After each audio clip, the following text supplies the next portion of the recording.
Wah wah wah, benar-benar di luar dugaan. Vietnam berani sesumbar begini jelang lawan timnas Indonesia. Nah loh, apakah Malaysia dibikin frustasi? Usai gagal gara-gara timnas Indonesia, Malaysia sampai lakukan ini di negaranya. Apakah Malaysia bakal palsukan data pemain? Begini fakta mengejutkannya. Mantan pelatih Malaysia bandingkan Liga Indonesia dan Malaysia. Kira-kira apa pendapat pelatih Malaysia? Yuk saksikan beritanya hingga selesai.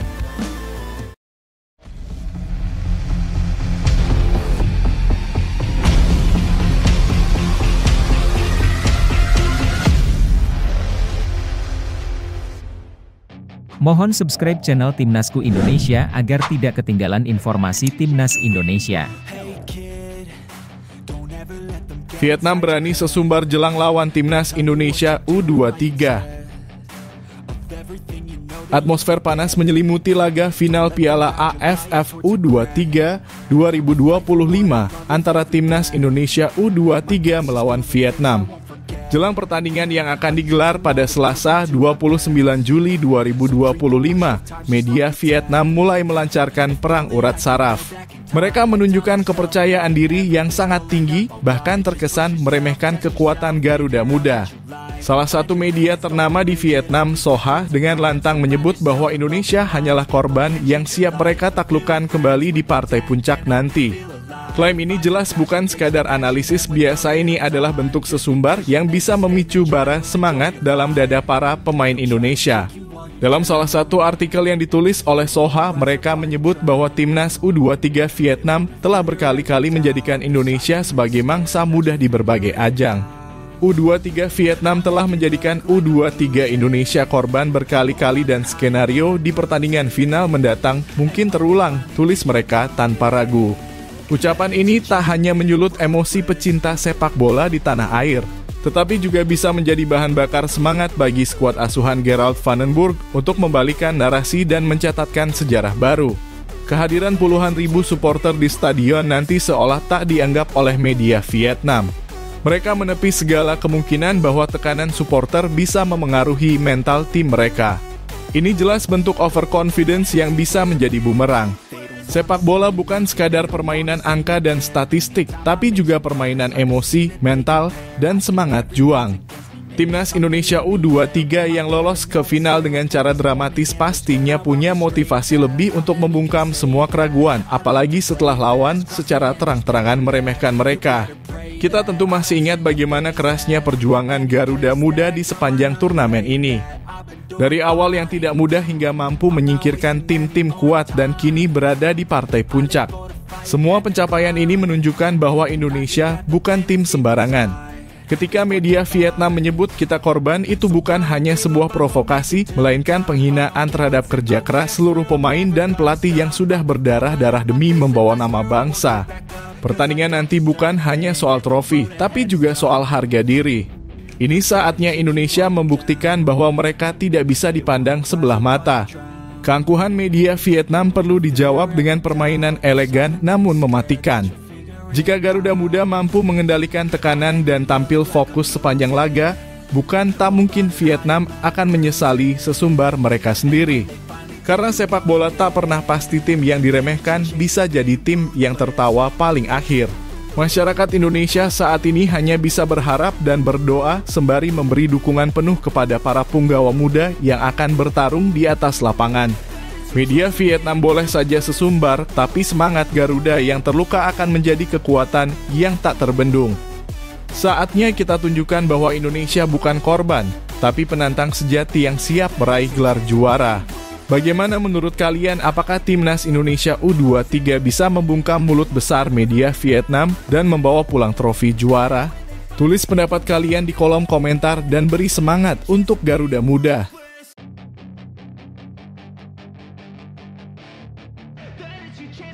Akibat gagal kalahkan timnas Indonesia, Malaysia sampai lakukan hal ini.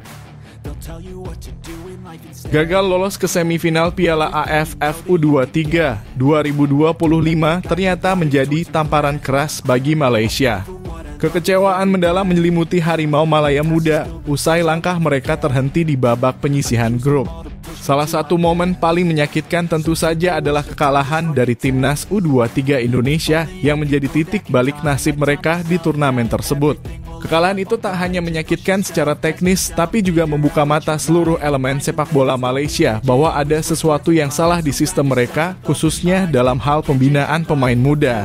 Tak ingin larut dalam kekecewaan, Malaysia pun langsung bereaksi cepat. Langkah revolusioner diumumkan oleh Malaysian Football League dalam kurung MFL yang secara resmi menghentikan turnamen Piala Liga Malaysia dalam kurung MFL Cup. Keputusan ini diambil bukan tanpa alasan.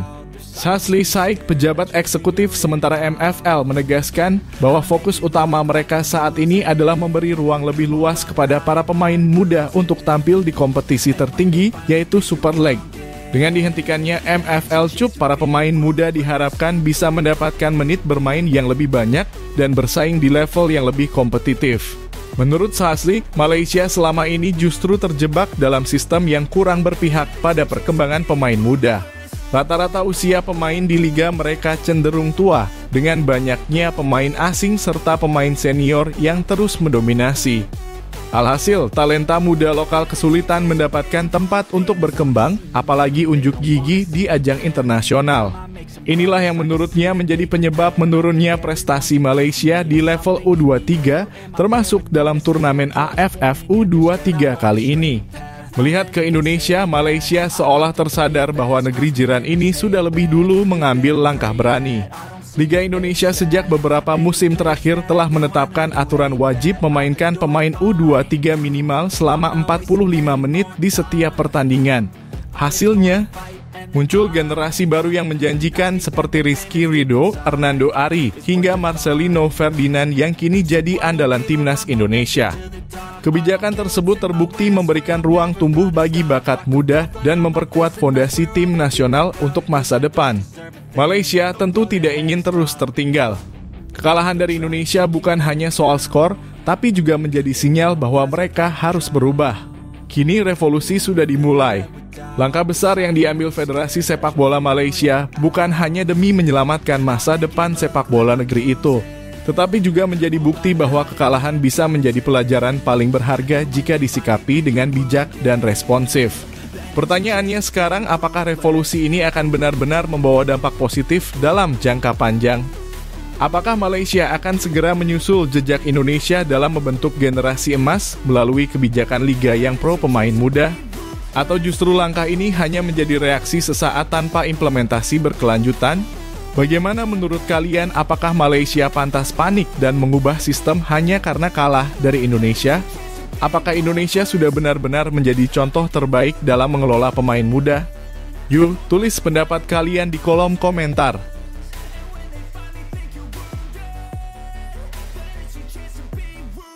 Mantan pelatih Malaysia singgung regulasi liga. Mantan pelatih timnas U23 Malaysia, Ong Kim Sue, baru-baru ini mengungkapkan pandangannya terkait perbandingan sistem pembinaan pemain muda antara Malaysia dan Indonesia dalam sebuah wawancara yang menarik perhatian publik sepak bola Asia Tenggara. Ong yang kini berkarier di Liga 1 Indonesia bersama Persik Kediri menyampaikan bahwa Malaysia sebenarnya memiliki peluang besar untuk membangun generasi muda berkualitas.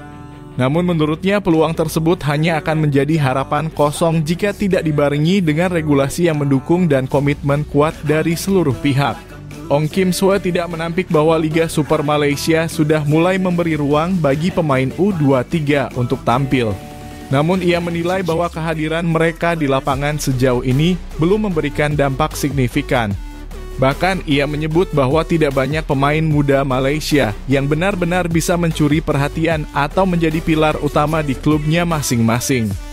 Hal ini katanya sangat berbeda dengan kondisi di Liga Indonesia, di mana regulasi telah secara tegas mewajibkan klub untuk memainkan pemain U23 minimal selama 45 menit setiap pertandingan.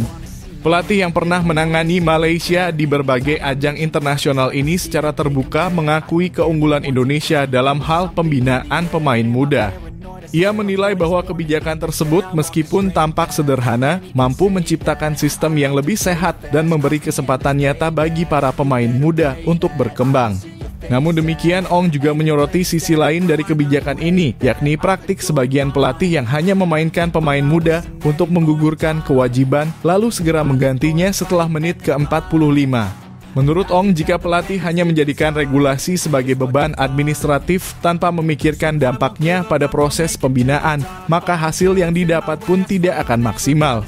Ia menekankan pentingnya komitmen jangka panjang, bukan sekadar menuruti aturan di atas kertas. Kalau hanya sekadar menggugurkan syarat, maka pembangunannya tidak akan terlalu besar, tegas Ong. Lebih lanjut, Ong juga memahami realitas dunia kepelatihan profesional.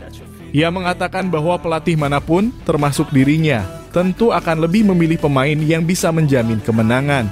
Jika tidak ada pemain muda yang benar-benar berkualitas, maka pelatih hanya akan menggunakan kuota minimal tanpa memberikan kepercayaan lebih kepada mereka. Ini menjadi tantangan besar bagi Malaysia jika ingin meniru sukses Indonesia dalam membangun pemain muda. Disinilah peran penting federasi dan operator liga. Ong menekankan bahwa pengembangan pemain muda tidak bisa hanya dibebankan pada klub atau pelatih. Harus ada regulasi yang kuat, sistem pembinaan yang jelas sejak usia dini, dan tentu saja kompetisi yang memberi ruang nyata bagi mereka untuk berkembang. Jika Malaysia ingin melahirkan pemain-pemain muda selevel Arif Aiman secara konsisten, maka perubahan besar harus dilakukan secara menyeluruh, bukan setengah-setengah. Apa yang disampaikan Ong Kim Swe ini tentunya menjadi bahan renungan bagi sepak bola Malaysia. Apakah mereka siap untuk belajar dari Indonesia dan menerapkan sistem yang lebih progresif dalam membina pemain muda? Ataukah mereka akan terus terjebak dalam sistem lama yang tidak memberi ruang tumbuh bagi generasi baru? Bagaimana menurut kalian? Apakah benar Indonesia sudah lebih maju dalam membina pemain muda dibanding Malaysia? Dan apakah Malaysia bisa mengejar ketertinggalannya? Tulis pendapat kalian di kolom komentar dan mari berdiskusi.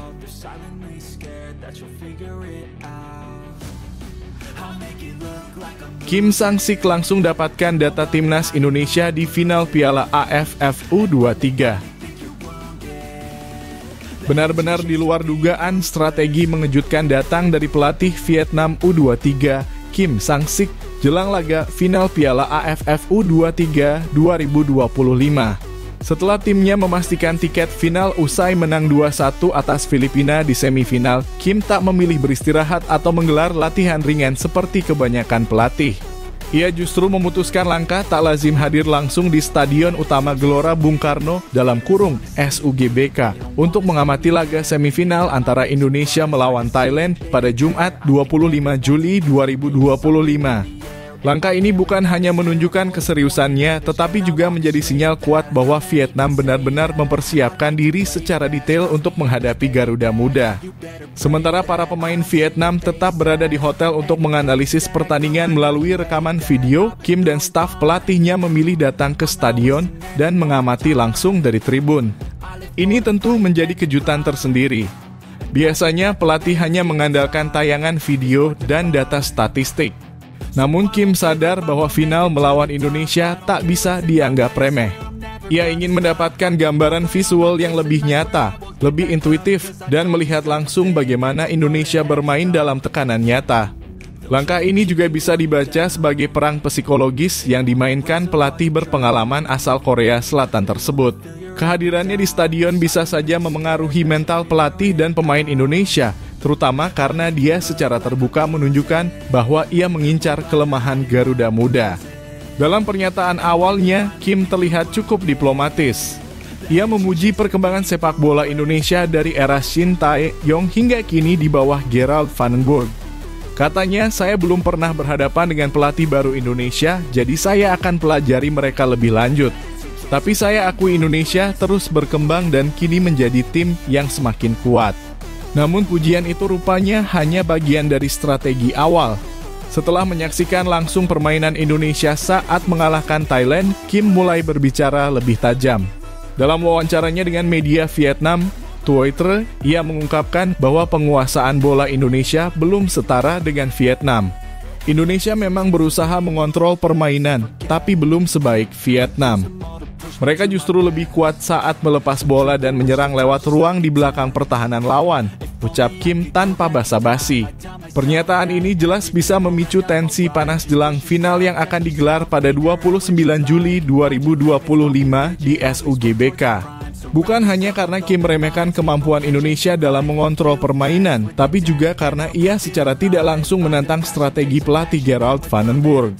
Di sisi lain, komentar tersebut bisa menjadi bahan bakar semangat para pemain Indonesia untuk tampil lebih ngotot dan membuktikan bahwa mereka bukan sekadar tim underdog. Indonesia kini memiliki motivasi berlipat. Selain bermain di depan puluhan ribu supporter sendiri, Garuda Muda juga ingin membalas kekalahan di final Piala AFF U23 2023 yang lalu dari lawan yang sama. Trofi kedua jadi incaran utama, namun pembalasan dendam secara elegan di lapangan adalah tujuan sebenarnya. Taktik perang psikologis Kim Sang-sik mungkin sudah dimulai, tapi apakah itu cukup untuk menghentikan laju Indonesia yang sedang panas-panasnya? Menurut kalian, apakah pelatih Vietnam terlalu percaya diri? Atau justru ini bagian dari strategi untuk mengacaukan fokus Indonesia? Yuk tulis pendapat kalian di kolom komentar dan beri semangat untuk Garuda Muda agar tampil maksimal di laga final nanti.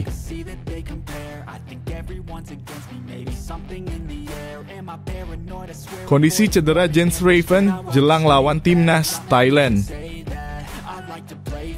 Menjelang laga final Piala AFF U23 2025 yang mempertemukan timnas Indonesia melawan Vietnam, perhatian publik kini tertuju pada kondisi penyerang muda andalan Garuda Muda, Jens Raven.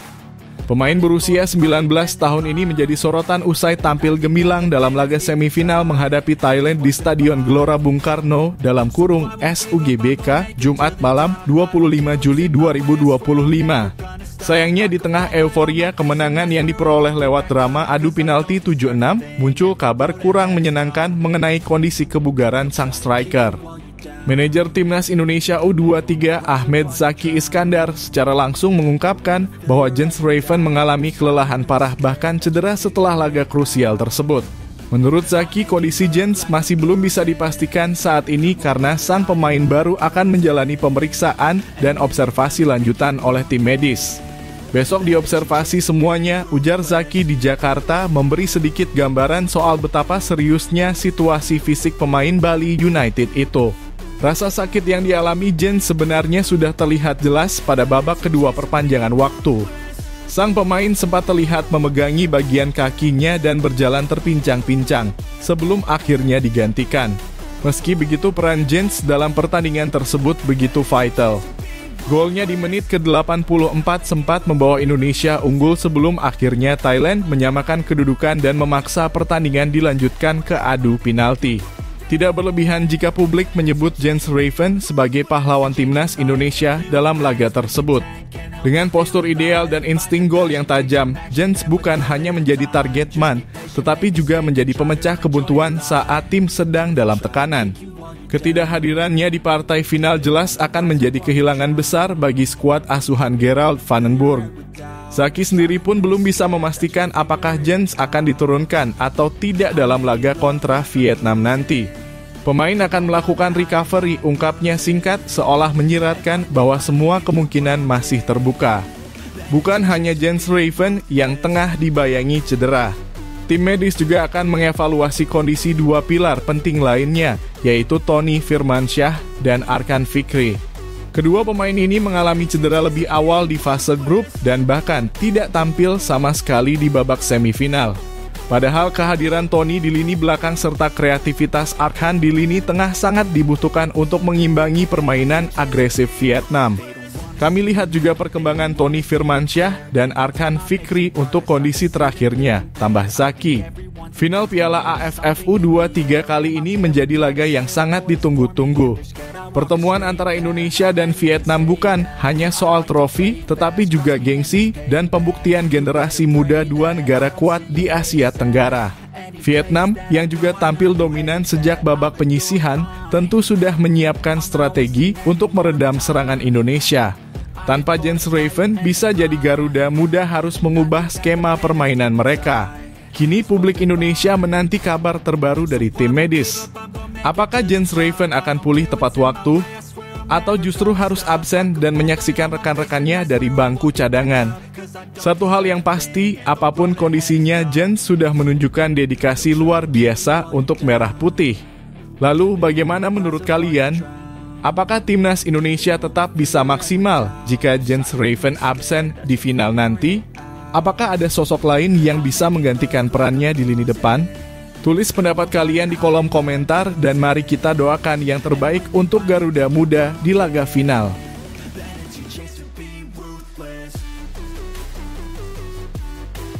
Erick Thohir ungkap target terbaru timnas Indonesia di Piala AFF U23. Timnas Indonesia U23 kini tengah berada di puncak semangat usai menaklukkan Thailand dalam laga dramatis semifinal Piala AFF U23 2025. Kemenangan yang diraih lewat adu penalti dengan skor 7-6 ini mengantarkan Garuda Muda ke partai final yang sangat dinantikan. Laga puncak tersebut akan mempertemukan Indonesia dengan musuh lama, Vietnam U23, pada Selasa 29 Juli 2025 di Stadion Utama Gelora Bung Karno (SUGBK), Jakarta. Namun menjelang laga tersebut, Ketua Umum PSSI Erick Thohir mengeluarkan pernyataan yang membakar semangat. Target Indonesia kali ini bukan hanya juara, tapi juga kasih keras ke Vietnam. Pernyataan ini tentu menjadi sinyal bahwa timnas Indonesia tidak akan tampil lunak di atas lapangan. Erick mengingatkan bahwa pertemuan sebelumnya dengan Vietnam di ajang serupa tahun 2023 meninggalkan luka mendalam. Kala itu Indonesia dipaksa menyerah lewat adu penalti setelah bermain imbang tanpa gol selama 120 menit. Kekalahan tersebut bukan hanya menyakitkan karena gagal juara, tetapi juga karena permainan Vietnam kala itu dikenal keras dan penuh tekanan fisik. Maka wajar jika final kali ini disebut sebagai ajang balas dendam yang sah. Erick Thohir dalam keterangannya mengajak para pemain Indonesia untuk tidak takut menghadapi permainan keras dari Vietnam. Ia justru menantang anak-anak asuh Gerald Vandenberg untuk menunjukkan keberanian yang sama. Sebagai tuan rumah, Indonesia punya hak penuh untuk menjaga kehormatan di kandangnya sendiri. Kalau mereka kasih keras, kita kasih keras juga. Kita tuan rumah di sini. Jangan mereka injak-injak home base kita, tegas Erick. Namun tentu saja Erick tetap menegaskan bahwa bermain keras tidak boleh disalahartikan sebagai bermain kasar. Ia mengingatkan bahwa keras dalam konteks sepak bola adalah soal mental, kekuatan fisik, determinasi, dan keberanian. Bukan berarti pemain harus mencederai lawan. Justru menurut Erick, sportivitas tetap harus dijaga. Kita tidak boleh sesama pemain mencederai. Tapi maksudnya kita harus berani main keras juga, lanjutnya. Ucapan Erick ini seolah menjadi suntikan moral bagi Garuda Muda. Apalagi permainan Vietnam selama turnamen ini memang dikenal sangat disiplin dan agresif. Mereka mengandalkan kekuatan lini tengah dan duel fisik untuk menguasai pertandingan. Jika Indonesia tampil lembek, maka Vietnam bisa dengan mudah mendominasi jalannya laga. Namun jika Indonesia mampu meladeni duel fisik dan menekan balik dengan permainan yang sama kerasnya, peluang juara terbuka lebar. Menariknya, target kasih keras ini juga menambah nilai emosional dalam final kali ini. Supporter Indonesia tentu tidak akan lupa bagaimana Garuda Muda dipaksa tunduk di edisi sebelumnya. Kini dengan semangat baru dan dukungan penuh dari ribuan penonton di SUGBK, Indonesia punya kesempatan besar untuk menulis sejarah dan membayar lunas kekalahan itu. Kini bola ada di tangan para pemain muda Indonesia. Mereka harus menjawab kepercayaan dari seluruh rakyat Indonesia dan arahan dari sang ketua umum. Tak hanya meraih trofi, tapi juga menjaga martabat sebagai tuan rumah yang tidak bisa diinjak-injak di kandang sendiri. Bagaimana menurut kalian? Apakah kalian setuju dengan arahan Erick Thohir agar timnas Indonesia juga tampil keras saat lawan Vietnam? Yuk, tuliskan pendapat kalian di kolom komentar. Kita dukung penuh Garuda Muda untuk terbang tinggi dan jadi juara.